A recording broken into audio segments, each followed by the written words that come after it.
Kain na si Bibang. Gutom na gutom. Sarang aldaw na yung kapan, no? Sarang simana, no?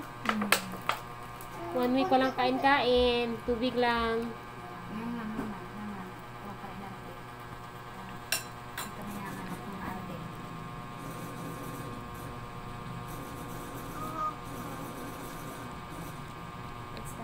Kumain na siya. Gutom na siya, oh. Ang dami na ng tainga mo. Ayan pa yung mga dugon dumaan sa kanya. Dumaan sa tainga, sa ilong, sa bibig. Luwang na.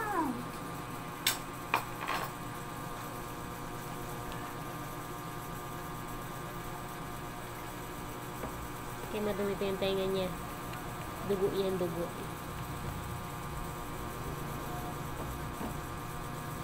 Auntie, bukas birthday ko na. Uy, happy birthday, ah!